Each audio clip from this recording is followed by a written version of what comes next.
Yo, what is going on YouTube? It's your boy Troy Curtis coming at you with another video for you guys today.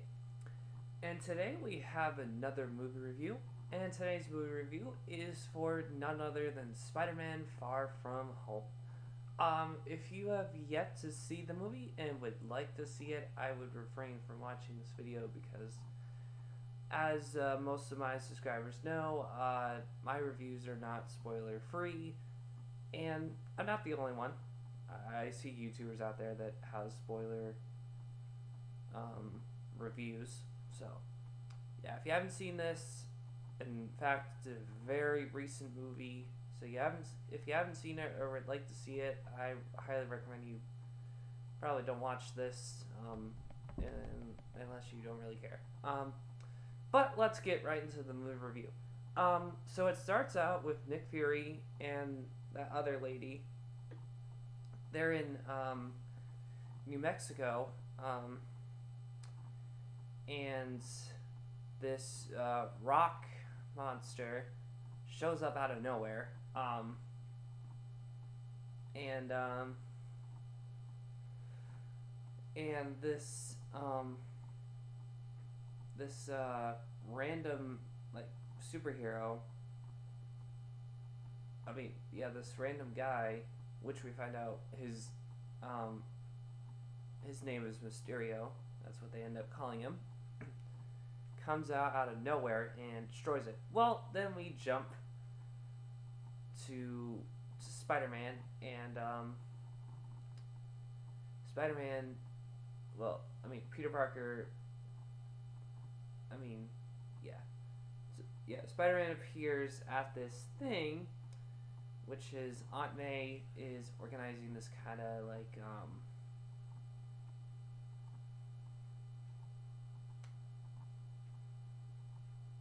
for like homeless people. Yeah, that sounds about right. So, well then, Happy Hogan shows up and he says Nick Fury's probably gonna call you. Well, Nick Fury does call him, but um, Peter Parker ignores the calls because he just wants to, kind of like live a normal life. But of course, he's dealing with the loss of his mentor, Iron Man, um, which, which we find out that's a lot of the reason later in the film. Um,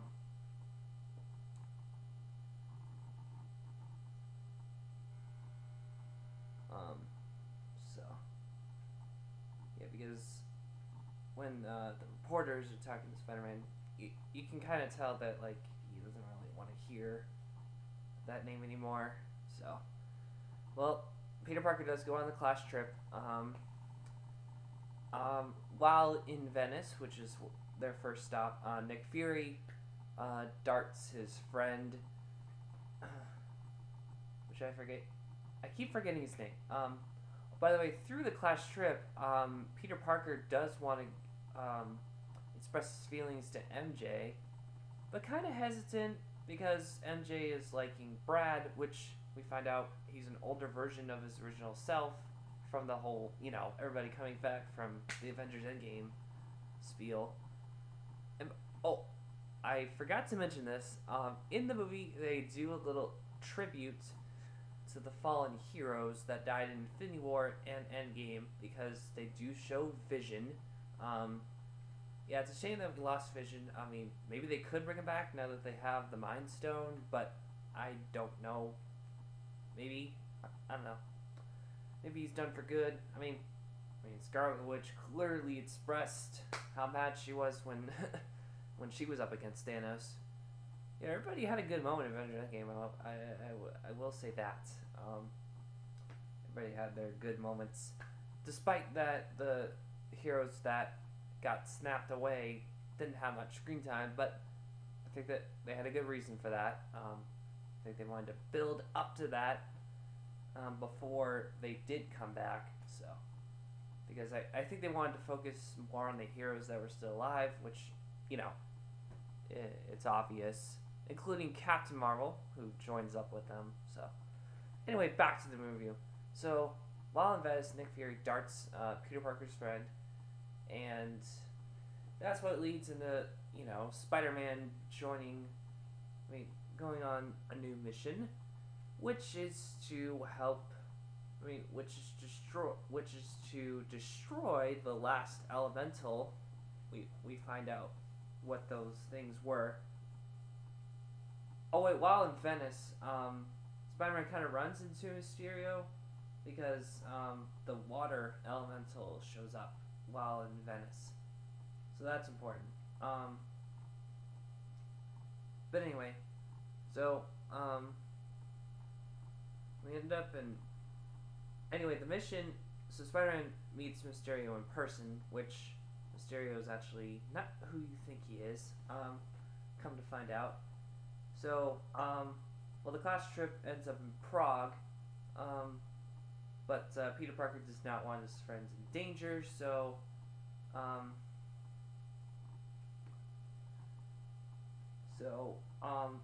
Peter Parker's class gets ends up sending to the opera instead of the Festival of Light because Peter Parker,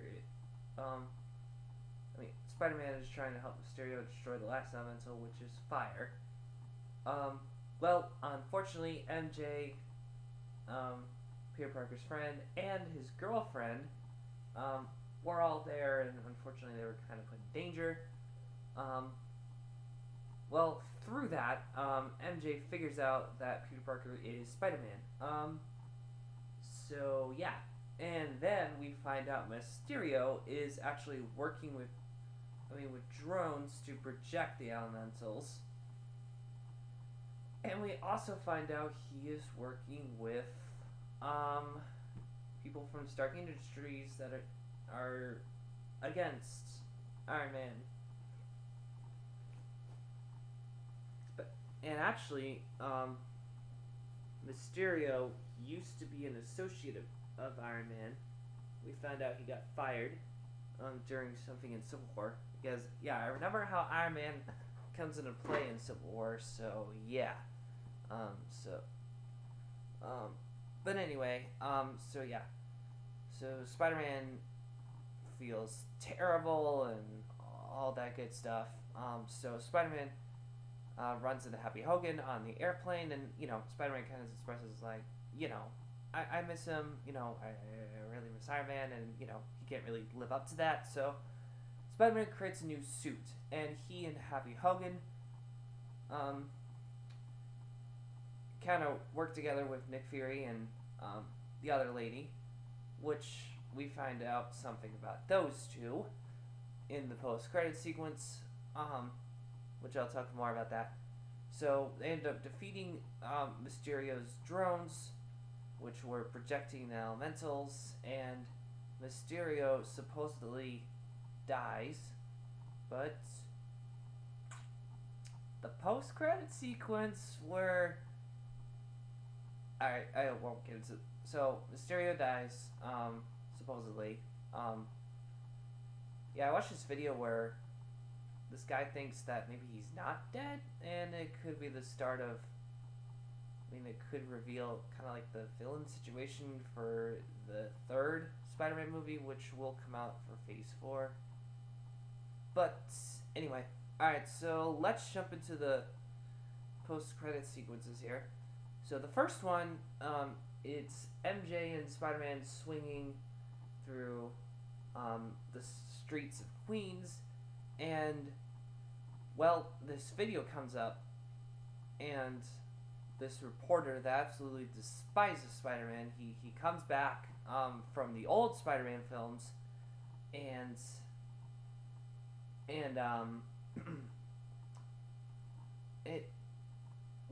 Spider-Man's identity is revealed to the world, which could be very crucial in the next Spider-Man film, which will come out during Phase 4.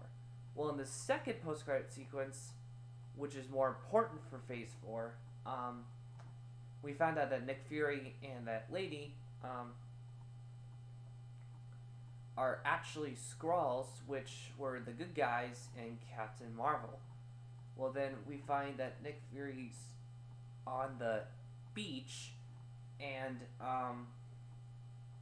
actually it's a base in space. So that pretty. I think that's setting the stage for Phase 4. I think it might have a tie into the next Captain Marvel movie, but I don't know. Who knows? Because it's the aliens that were supposedly the bad guys in Captain Marvel, and they weren't, because it was the group of people that Captain Marvel was working with that were the bad guys. Come to find out, so I don't know. Maybe it could tie into the next Captain Marvel film. Who knows? Because there's movies that tie into a film that's after another film. So that happened, like in Thor: The Dark World. The post-credit sequence shows them. Wait, no. Hold up. In Thor: The Dark World, they return the Reality Stone to the Collector, which ties into the Guardians of the Galaxy because we see him again. So yeah. Wow, this video has gone on for quite a while.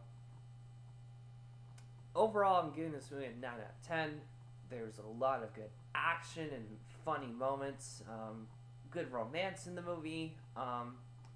Unfortunately, Peter Parker's friend breaks up with his girlfriend. Well, I mean, you know how that goes.